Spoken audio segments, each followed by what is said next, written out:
ارشاد علی صاحب کہہ رہے ہیں شیخ مفتی عبدالواحد قریشی پاکستان سعودی اہل حدیث میں فرق بولتے ہیں. پاکستان کے اہل حدیث غیر مقلد اور سعودی میں فرق ہے. سعودی اہل حدیث حق پر ہیں، وہ حنبلی ہیں. پاکستان کے اہل حدیث جمعہ میں ایک اذان دیتے ہیں، سعودی میں دو اذان، سعودی میں دو اذان ہوتی ہے، سعودی میں دو خطبہ ہوتا ہے، پاکستان میں ایک ہوتا ہے. پاکستان میں 3 طلاق کے ایک ہوتی ہے اور سعودی میں 3 کو 3 مانتے ہیں.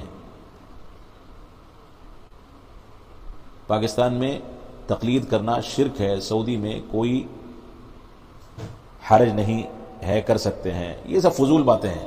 اس طرح کا ویڈیو اس وقت وائرل ہو رہا ہے. سعودی عرب کا سلفی اور ہندوستان کا سلفی اور پوری دنیا کا سلفی، سب کا طرز استدلال اور سب کا منہج یکساں ہے، کوئی فرق نہیں ہے. سعودی عرب میں تقلید جس نوعیت میں جائز ہے اس نوعیت میں ہندوستان اور پاکستان میں بھی جائز ہے. سعودی عرب میں تقلید جس نوعیت میں ناجائز اور شرک ہے اس نوعیت میں ہندوستان اور پاکستان میں بھی گناہ اور شرک ہے اور گمراہی ہے. نوعیت کا فرق ہے.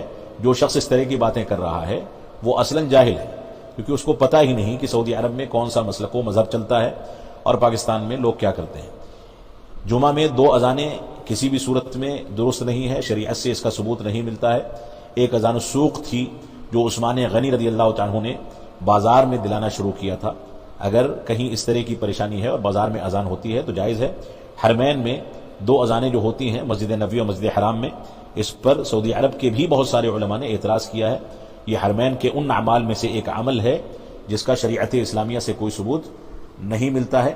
اور تقلید میں جو فرق کر رہے ہیں، 3 طلاق کے مسئلے میں جو فرق کر رہے ہیں، فضول بات ہے. سعودی عرب میں 3 طلاق کو 3 شمار نہیں کیا جاتا بلکہ ایک ہی شمار کیا جاتا ہے. وہاں کی عدالتوں میں وہاں کے ججوں کے ذریعے ایک مجلس کی 3 طلاق کو ایک شمار کیا جاتا ہے. عمل اسی پر ہے، اگرچہ وہاں پر فقہ حنبلی کے مطابق بہت سارے فیصلے ہوتے ہیں، لیکن وہاں کے علماء کے ہاں تعصب نہیں ہے. فقہ حنبلی میں بہت سارے ایسے مسائل جو قرآن و سنت کے سامنے آنے کے بعد غلط ثابت ہوتے ہیں، اس کو وہاں کے علماء فقہ حنبلی کی پیروی کرنے کے باوجود غلط قرار دے کر کے قرآن و سنت کی جانب رجوع کر لیتے ہیں.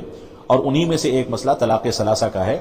3 طلاق ایک مجلس میں دی گئی ہوں تو امام احمد بن حنبل رحمۃ اللہ علیہ کے مطابق وہ 3 شمار ہونی چاہیے. لیکن سعودی عرب کی عدالتوں میں فقہ حنبلی کی پیروی کے باوجود اس سلسلے میں قرآن و سنت کی جانب رجوع کر کے ایک مجلس کی 3 طلاق کو ایک شمار کیا جاتا ہے. تو یہ مفتی عبدالواحد قریشی صاحب نے جو باتیں کہی ہیں یہ فضول باتیں ہیں، جہالت پر مبنی ہیں. اس طرح کی باتوں کا حقیقت سے کوئی تعلق نہیں ہے.